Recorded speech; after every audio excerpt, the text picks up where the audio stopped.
Oftentimes I tell her in difficult situations, you get what you get and you don't get upset, right? I tell the little kids that all the time. But when it comes to funding for childcare, making sure that she has wonderful teachers, we should not say that. It doesn't make sense to say we get what we get and we don't get upset.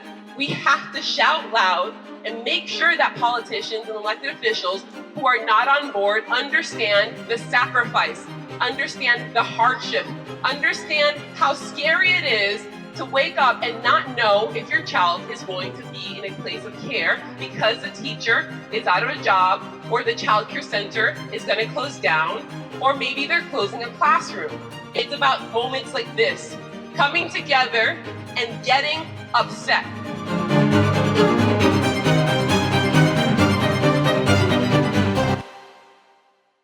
My name's Ava Bermudez-Zimmerman, and I'm the Coalition Director for Childcare for Connecticut's Future. I've had the privilege with others to build this organization, and now I have the wonderful opportunity to serve as a director to make sure that we move forward with transforming childcare. But education doesn't start at the age of 7 or 10 or 12 or in college. Education starts in infancy. The childcare system has been in crisis way before I got engaged or involved. This is decades of problematic, low funding in childcare here in Connecticut and nationwide. As the daughter of 2 educators and the niece of 7 aunts who are educators, education is spoken in my family. It is second nature. For people like me who are advocates and organizing and working in the field, the pandemic conversation, the number one conversation was, what are we going to do next? How are we going to help each other? How are we going to help our childcare community? Childcare for Connecticut's Future has one very clear goal. We want to make sure that we're fixing the childcare crisis to support childcare providers, the educators in the field, to have a sustainable wage, and to support parents and guardians who are paying absurd amounts of money to educate their child and can't afford anything else.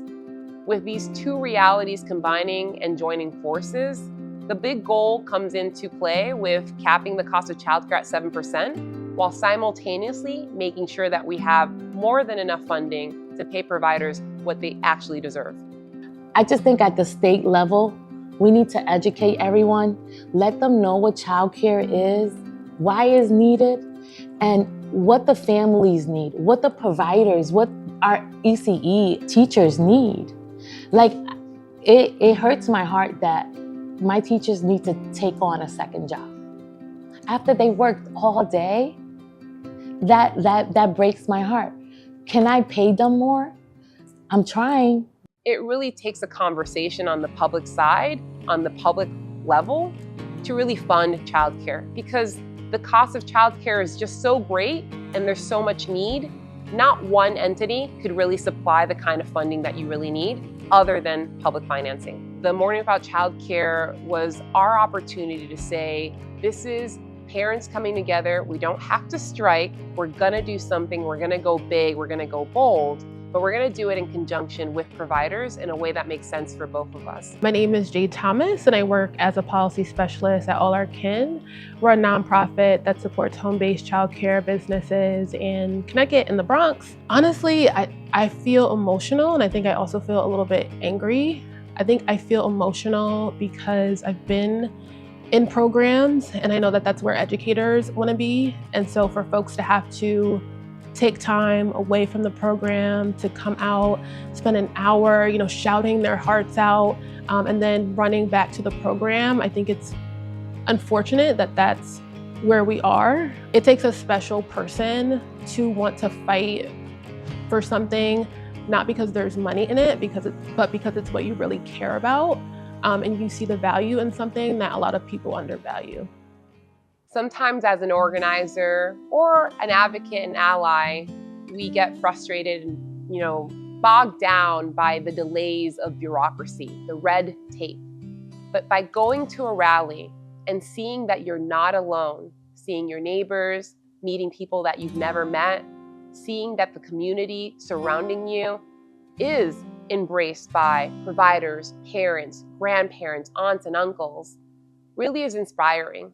It's a motivation every time we show up that we're doing this in the masses and we're doing this together. The first morning without childcare, I think, was really organic.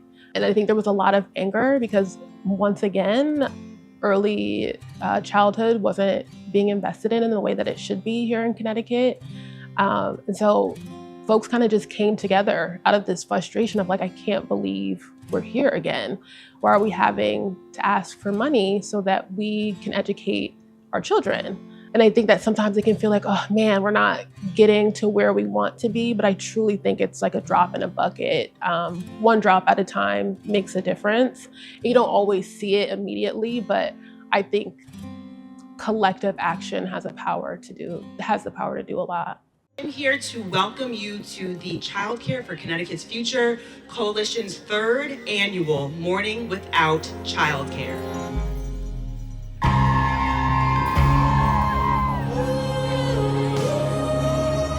What do we want? Childcare. When do we want it? Now.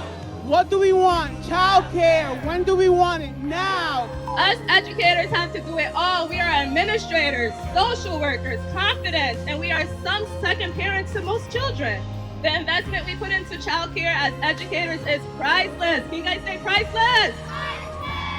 This is one of the best investments in the future of every child. And let me be clear, it is one of the key ways that we can address poverty, because if we invest in our young people at a very early age, their trajectory in life, if you only change that one investment, will dramatically change. They are less likely to go to prison, they are more likely to own a home, they are more likely to have a long-term job.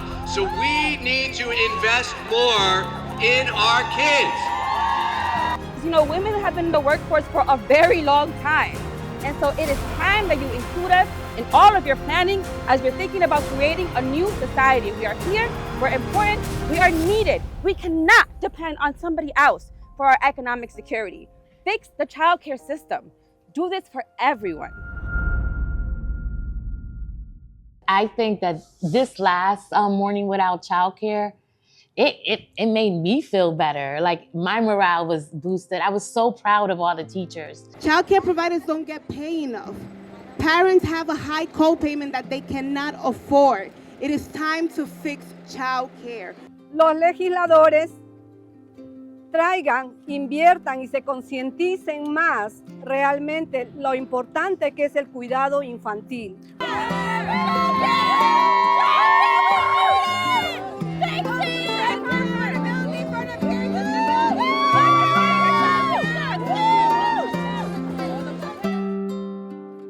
Not everyone in Connecticut is a parent, but the child care crisis affects everyone through the economy. We need jobs, and for jobs, you need child care. That's just part of the course. That's part of how our economy works. People have kids, they need to go to work, they have a job, which that means they need responsible educators out there with the children. No work, no jobs, no economy. What I hope will come from Morning Without Childcare is a childcare system that actually works for children, for families, and for educators.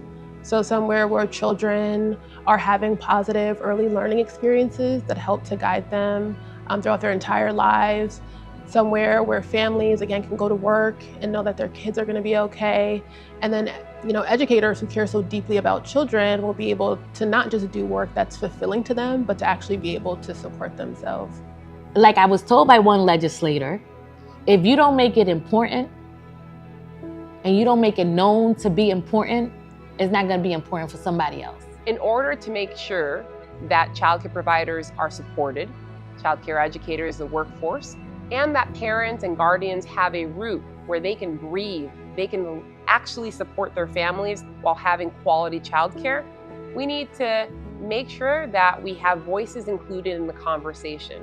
Of course, the end goal is convincing a lot of legislators to approve public funding here in the state of Connecticut. We can't expect that we're going to get a bailout from the federal government or that municipalities are going to decide that they're going to dump money childcare center to childcare center. or that businesses are gonna decide that they're just gonna give you free childcare. You're part of that sprint. We're so grateful that we're doing this together, and I look forward to fixing it soon, but I look forward to doing it with you.